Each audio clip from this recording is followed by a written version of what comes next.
Hey Douglas, how are you? Good, sir. How are you? Everything good here, sir. Thank you very much for your time. You are facing one of your biggest challenges so far, 25 and 0. How do you prepare for someone like Yaroslav? hmm His I have 40 professional fights now. I you know, fought great wrestlers, fought great strikers, great jiu-jitsu guys. So I've been familiar with every strikers. I mean, with every fighters, over there. And he's just another tough guy. You know what I mean?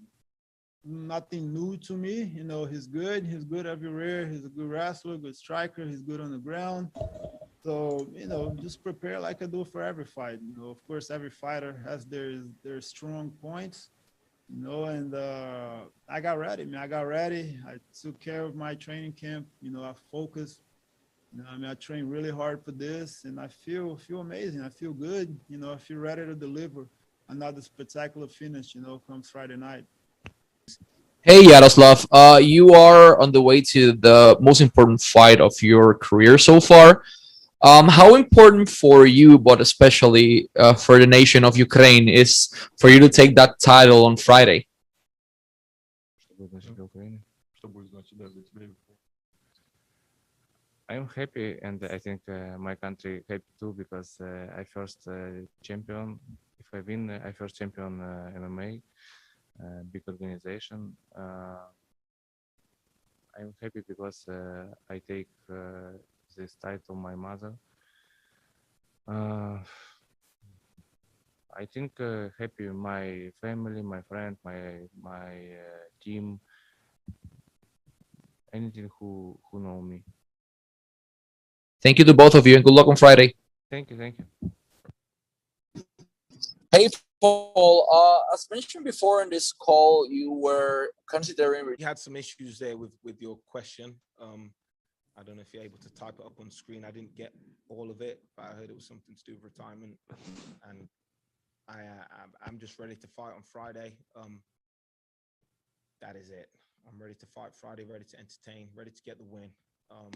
Take care of this guy. And Hey, Aaron, how are you? I'm doing good. How are you? Everything good here, man. Thank you for your time. I wanted to ask, you've been fighting on Bellator all your career. What motivates you to, maintain your loyalty to this company? Well, for me, I've been with the company since technically it was since I, just turned 18. I've been with them a long time since I've been a young kid. So everybody here feels like family. Everybody treats me well. I know all the staff, and everybody's been good to me. So I love everybody here. Awesome, man. Thank you, and good luck on Friday. Thank you. Hey, DeMarquez, how are you? I'm fine. Fine. Good. Perfect, man. I wanted to ask you, you are facing Mark Lemminger this time.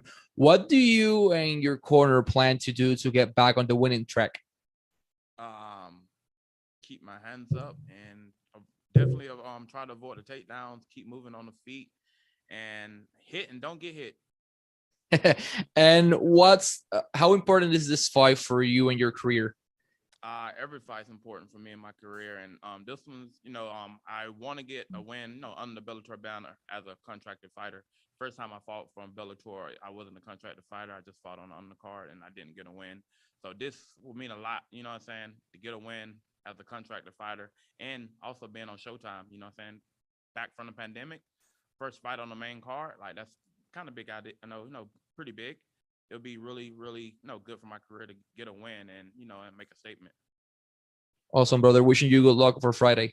I appreciate it. Hey, Nick, how are you? Good. How are you?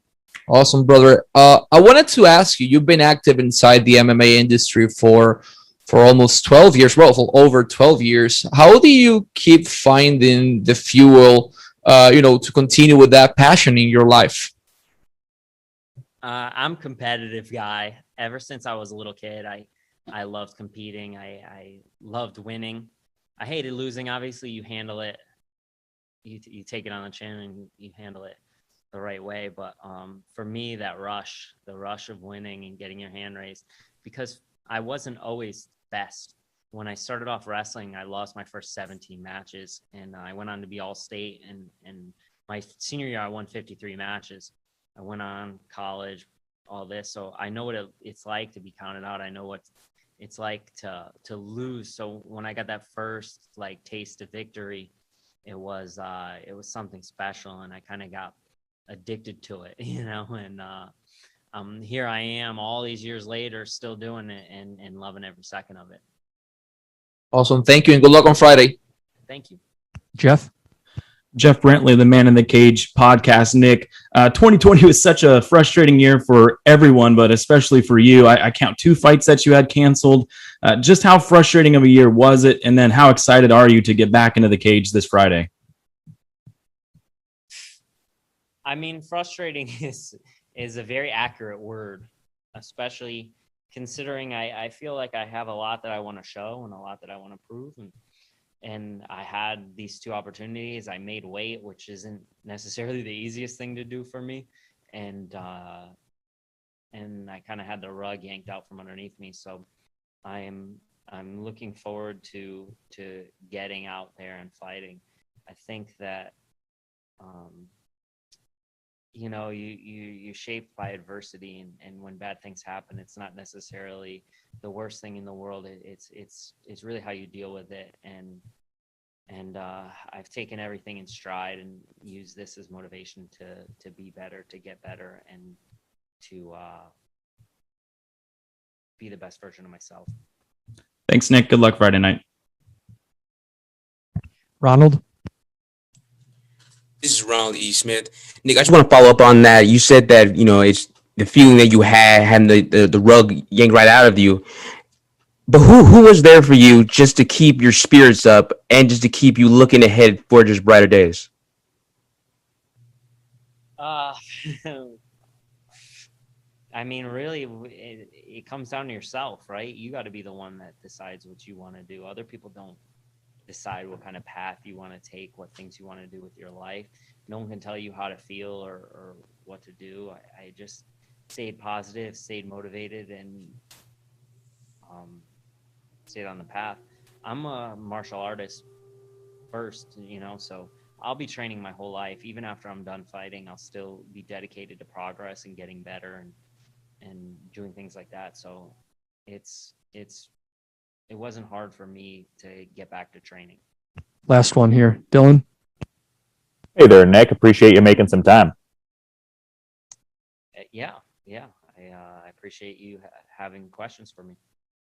I'm just curious because, you know, this is a big show with the, you know, fans being back in attendance. And I saw your relatively recent tweet where you're saying MMA shorts that look like jorts or nah. Are you going to break out the jorts shorts for this big show here? If they had Jort shorts, I would wear them. But unfortunately, no fight company has fight shorts that look like jorts. And I think that they're messing up. I think that they could be making a lot of money doing something like that. And maybe that's something that I need to jump on after this. And you'll see a lot more fighters rocking the jorts. And I'll actually make a special dad edition cargo short looking one for all the fathers that fight out there with nice big fake looking pockets on it. All right, Nick. Thanks for the time. Good luck on Friday. Hey, Jason. How are you? I'm doing awesome. Awesome, brother. As mentioned before during this press conference, your opponent is really experienced. However, you are on a 4-winning streak. Do you and your corner plan to do something different for this one, or just stick to the winning strategy you've been utilizing for the last 4 fights?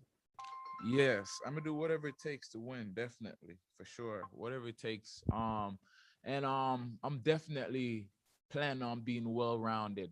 Like, I know that's when I'm at my best. So he have a lot to worry about than I do. Awesome. Good luck on Friday. Thank you. Hey, Mark. How are you? I'm doing all right. Awesome, man. I wanted to ask you, following up a little bit on the last question, what do you and your corner are going to do different this time to put yourself back on track mentally, physically, and spiritually? Mentally and physically, I'm there. Like I said in that last question, the losses, they don't really faze me. I haven't really missed a beat. I've been in the gym right after those fights. Really, the motivation didn't change. It comes down to a little different game plan. I'm going to push the pace a little harder. DeMarcus's previous fights seem like he likes to get right in his opponent's face, which I think will play in just fine to my game plan. I'm going to get after him from the beginning of the fight to the end. Awesome. Thank you, and good luck on Friday. Hey, thank you. Hey, Justin, how are you? I'm doing great, brother. How are you? Everything good here in Puerto Rico, sir. Thank you very much Good. for your time. I wanted to ask you how important for you as a fighter it is to maintain your undefeated record more than, as a fighter for your legacy inside the MMA industry. Having that O is really cool. I think it's a really powerful tool. It really helps promote me as a fighter, as a person, I guess. But like I said earlier, man, I'm here to fight the best. I want to beat everybody who stands in front of me. And sometimes in that journey, man, little crazy stuff happens. So I'm not afraid to take an L, but I'm here to fuck some people up. So I'm here for real. So on that journey, I plan on keeping it, man. It's going to take a bad motherfucker to take that from me. And what's your opinion on Bellator as an organization, and what's been your experience so far with them? This being my first experience, man, everybody's been real cool, man. Everybody's been really accommodating, making sure all my needs are taken care of. I'm very blessed, man. Thank these guys. These guys are professional. They handle their business extremely, extremely well. And they're about the fighters. So I'm very happy to be here.